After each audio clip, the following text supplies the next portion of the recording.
foi et incompétence. Est-ce qu'on peut être dans la foi et être incompétent? Comment expliquer le problème de compétence et beaucoup d'incompétence qu'on a dans l'Église et de la part de beaucoup de chrétiens dans beaucoup d'activités qu'ils peuvent faire en dehors de l'Église? Telle est la question à laquelle nous voulons répondre.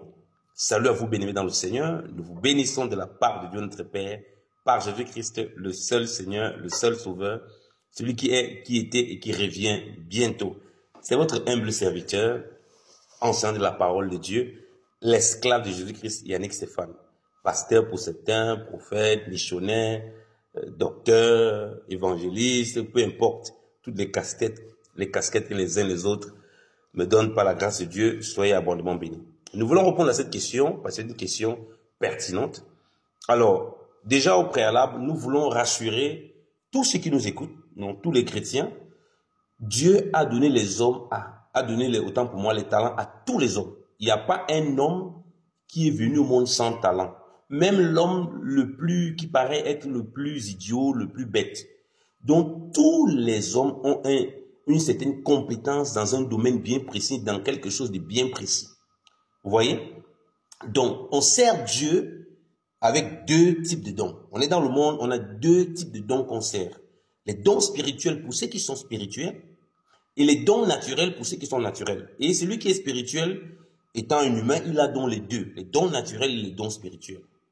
Et ça, c'est avec des qualités que Dieu lui donne, des grandes qualités que Dieu lui donne pour agir et pour travailler dans un domaine spécifique et qui va définir son domaine de compétences. Maintenant, les formations que nous pouvons avoir nous donnent des qualités et développent des qualités qu'on a en nous ou bien qui étaient enfouies en nous. Voilà pourquoi vous allez voir que si quelqu'un n'a pas une qualité quelconque, il peut faire une formation quelconque, il a même tous les diplômes, il a passé ça de façon théorique, mais on a l'impression qu'il allait de ne pas être qualifié parce qu'il n'a pas ça naturellement en lui. C'est pour ça que le leadership, on ne peut pas former quelqu'un pour être un leader.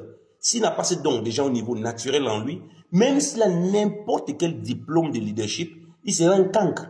Et c'est pourquoi notre société moderne est remplie de personnes tellement incompétentes. C'est des personnes qui n'ont pas mesuré les choses qu'ils doivent faire ou bien les choses qui les correspondent, les choses qui sont adaptées à leur qualité que Dieu a donnée. Nous restons ici sur l'aspect humain déjà, naturel. Notre société, vous allez voir les entreprises, il y a tellement de personnes incompétentes, que ce soit au niveau du leadership, que ce soit au niveau des employés, tellement les gens sont incompétents. Vous voyez? Et c'est pire dans l'église. Alors dans l'église, je peux vous dire, les gens sont terriblement incompétents. Même dans leurs propres activités, ils sont incompétents comme pas possible. Pourquoi? Comme j'ai déjà dit, la première notion, c'est que les gens ne connaissent même pas déjà les qualités qu'ils ont. Ils n'identifient pas les qualités qu'ils ont. Et ils ne veulent pas travailler avec leurs qualités. Les gens sont dans la convoitise et ils se surestiment. Ils ont une telle haute estime d'eux et qu'ils pensent qu'ils peuvent faire beaucoup de choses alors qu'ils n'ont pas les qualités. Voilà pourquoi vous allez voir dans l'église, le pasteur va être tout. Il va être la secrétaire. Il va être le prophète. Il va être l'administrateur. Il va être le docteur. Il va être celui qui est le plus éloquent alors qu'il n'a rien même de tout ça. Vous voyez? Alors qu'il a un couloir qui est disposé pour lui, la personne.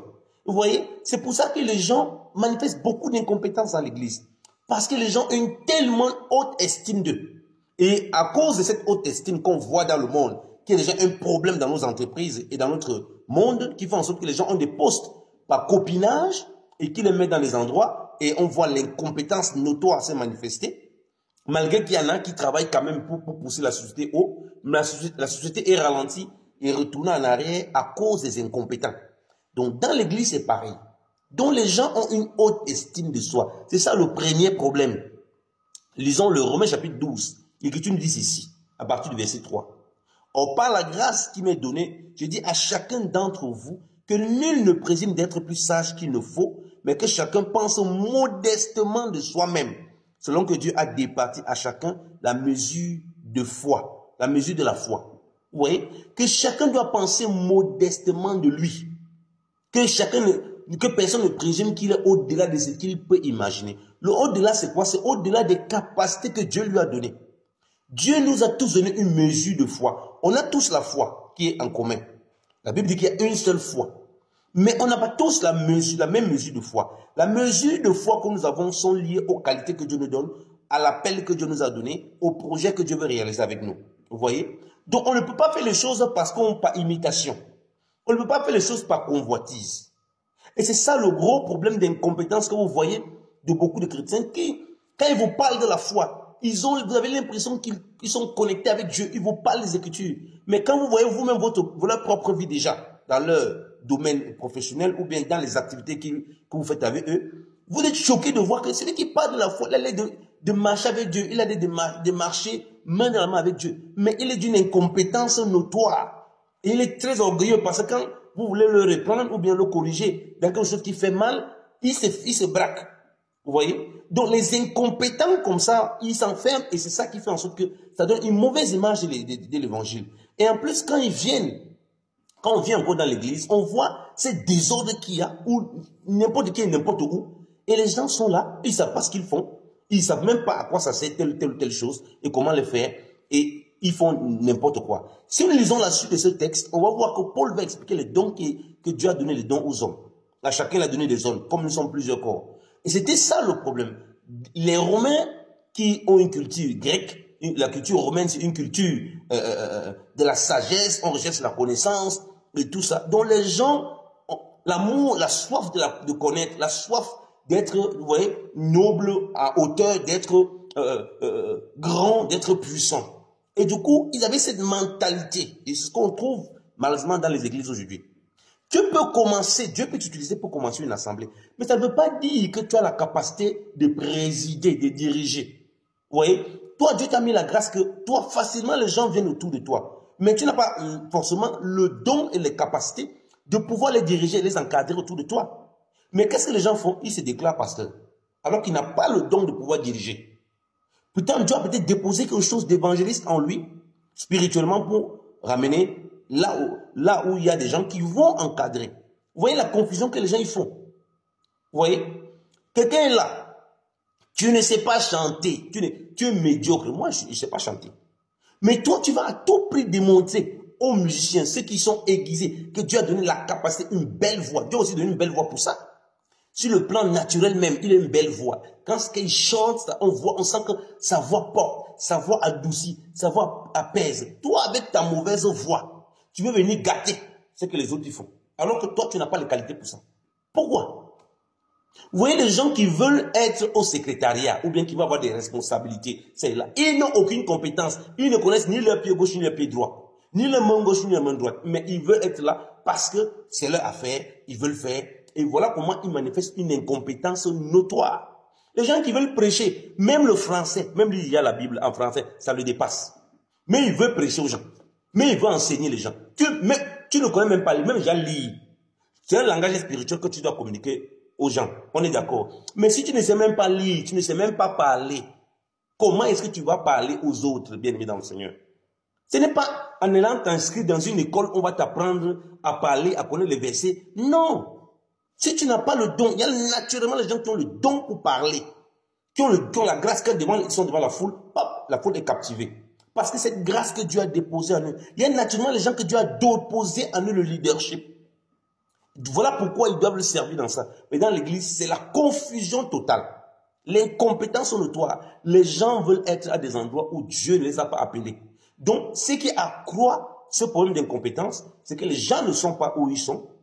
Et quand même eux, ils sont où Dieu veut qu'ils soient, ils pensent tellement haut d'eux. Dans les entreprises, tu n'apprends pas de tes collègues. Pourquoi? La Bible, il faut apprendre.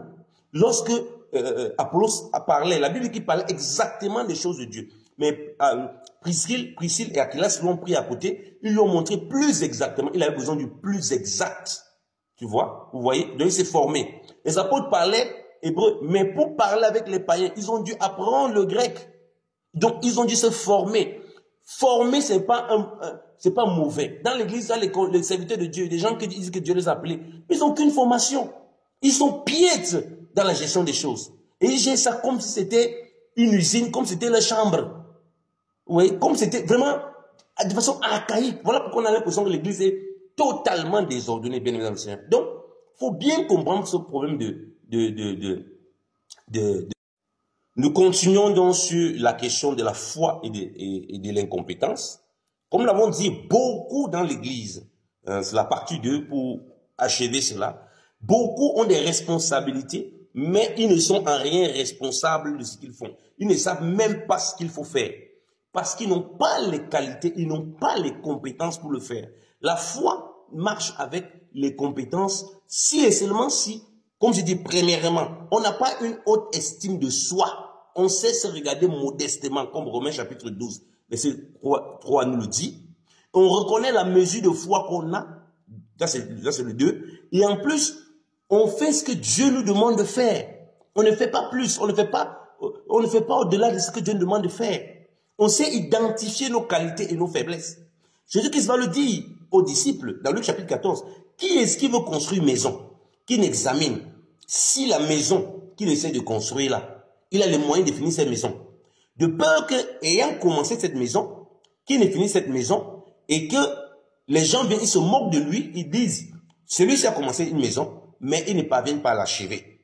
Vous voyez? Donc, il fait comprendre que la foi est très raisonnable. Donc, il y a une aberration pour beaucoup qui croient que la foi est irraisonnable. Non, il n'y a rien de plus raisonnable que la foi, parce que la foi, même si c'est la foi et tu fais ma chose, et tu fais ma des choses qu'on espère, une démonstration de celle qu'on ne voit pas, dont elle est spirituelle et surnaturelle, elle nous donne un raisonnement tellement juste. C'est-à-dire qu'elle ne nous amène pas à faire des choses qu'on ne peut pas. C'est pas parce que la Bible dit que par la foi on peut soulever les montagnes que toi tu crois que tu peux soulever la montagne. Parce que chacun a une montagne. Par la foi, tu peux soulever la montagne qui est prédestinée pour que toi, Dieu, tu la soulèves. Par la foi, tu ne peux pas aller soulever une montagne qui n'est pas dans le projet que Dieu a prévu pour toi. Bien-aimé dans le Seigneur. Donc, c'est une aberration de dire que oui, tout est possible à celui qui croit. Et toi, tu veux être au-delà de tes compétences et tu crois que ce sera possible. Ça, c'est tenter Dieu. Or, l'Écriture dit que tu ne tenteras point ton Dieu. Ça, c'est se moquer du monde. Et c'est ça le problème des gens. Comme l'Écriture a dit que tout est possible à celui qui croit, les gens n'ont pas de qualité, de compétences pour faire certaines choses. Ils veulent faire en se disant que non, frère, on ne marche pas la foi. Non, la foi est liée à la mesure de foi que tu as. Comme Romains chapitre 12, verset 13 nous le dit. On va encore le lire. On dit, or par la grâce qui m'est donnée, j'ai dit à chacun d'entre vous que nul ne présume d'être plus sage qu'il ne faut, mais que chacun pense modestement de soi-même, selon que Dieu a départi à chacun la mesure de la foi. Donc que chacun pense modestement, une estime modeste de lui, selon la mesure de foi qu'il a été donné par Dieu. Donc ça veut dire que si je crois que tout est possible à celui qui croit, ça doit rester dans le champ, lorsqu'il s'agit ici des qualités du service, des qualités, des compétences que Dieu m'a données. Si Dieu veut opérer au-delà, il va me donner aussi des capacités de pouvoir aller au-delà. Vous voyez? Mais jamais pour que je me trouve dans le ridicule, où j'entreprends des choses, alors que je sais que je n'ai pas les qualités, en me disant que non, comme Dieu a dit que tout est possible à celui qui croit, je peux faire ça. Non. Si tu pars, tu te mets devant la rivière, tu dis que Jésus-Christ a marché sur les eaux, comme certains plaisantins l'ont fait. Tu te dis que Jésus-Christ a marché sur les eaux, que tu as la foi, que tu as les compétences pour le faire. Tu veux marcher sur les eaux, l'eau va t'emporter, tu vas mourir. Comme ça arrivait à plusieurs. Si tu veux faire des choses qui sont au-delà, parce que tu n'es plus dans la foi, parce que ta foi n'est plus raisonnable, elle ne s'appuie pas sur ce que Dieu dit. Elle s'appuie sur tes propres sentiments et sur ton propre ego, où tu te surestimes. Vous voyez? Voilà pourquoi vous voyez que chacun dans la Bible avec sa place, chacun avec son rang, chacun avec sa place. Et ce n'est pas que quelqu'un au-dessus de l'autre ou quelqu'un en dessous, ou quelqu'un en dessous. Tous sont égaux, mais tous sont utilisés différemment. Et chacun avec les qualités et les fonctions sont liées aux qualités, aux dons que Dieu a donnés à chacun. Donc dans l'église, vous voyez des gens, ils pensent que c'est faire une école théologique pour avoir un diplôme qui va le rendre homme de Dieu. Si tu n'as pas, homme de Dieu, c'est quoi? On dit bien homme de Dieu. Donc c'est Dieu qui t'a choisi.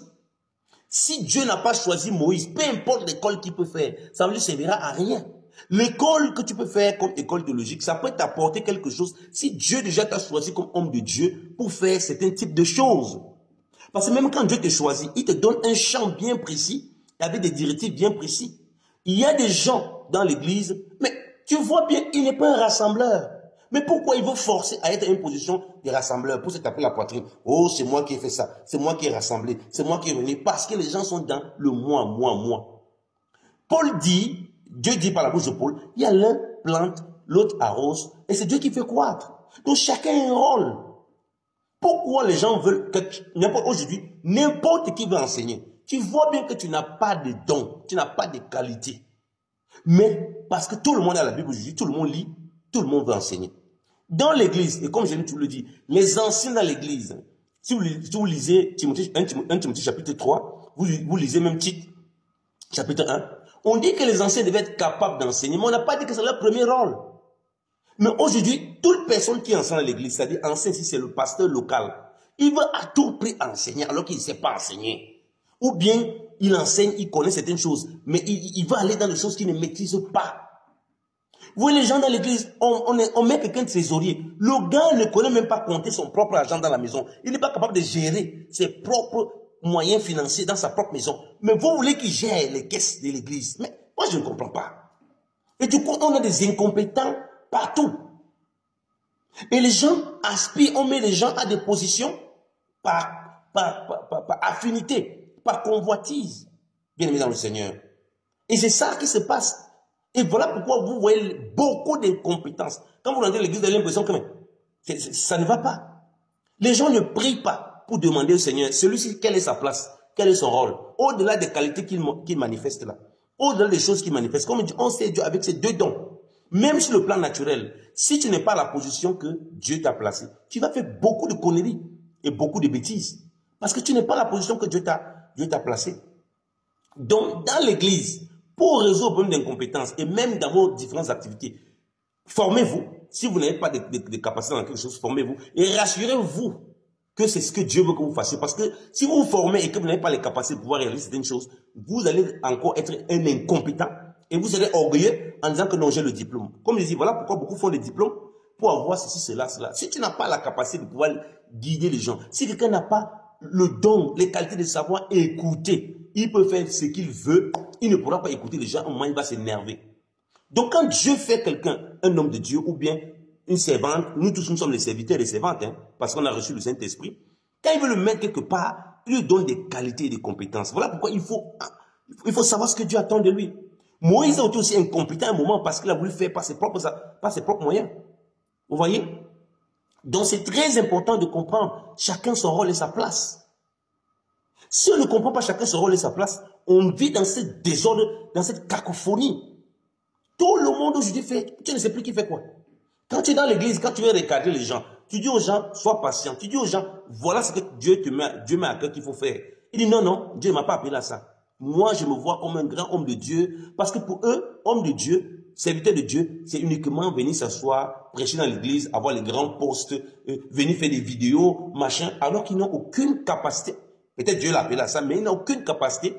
Et même quand tu as les dons, le temps que le don soit purifié, les dons soient éprouvés, parce que les dons, ça doit mûrir pour que tu serves le Seigneur. Donc voilà d'où vient le véritable problème d'incompétence. Une haute estime de soi et les gens ne sont pas à leur place. La Bible précise bien que nous sommes un corps. Il y a les orteils, il y a les genoux, il y a tout ça. Mais si toi tu veux être, si tout le monde veut être l'œil, on ne va pas s'en sortir. C'est ça dans les églises. Tout le monde veut être l'œil. Bien aimé mon Seigneur. Tout le monde veut être devant. Tout le monde veut avoir des responsabilités qui paraissent grandioses. Mais les gens n'ont pas les compétences. Voilà maintenant que vient le désordre et les scandales dans tous les sens. Bien aimé dans le Seigneur.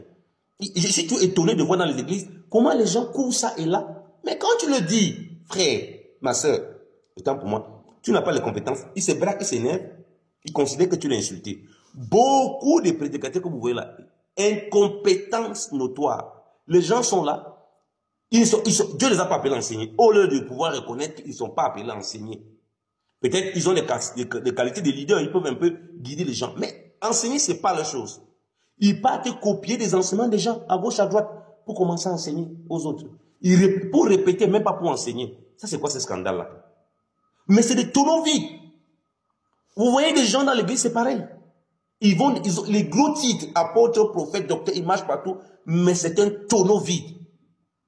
Donc, répentez-vous et préparez la voie du Seigneur à planifier ses sentiers, car Jésus-Christ revient bientôt. Il ne vient pas d'une église sans tâche, ni rien de semblable. Restez à votre poste. Faites chaque chose selon la mesure de foi que Dieu vous a donnée. Et que le Seigneur vous bénisse abondamment au nom de Jésus-Christ de Nazareth.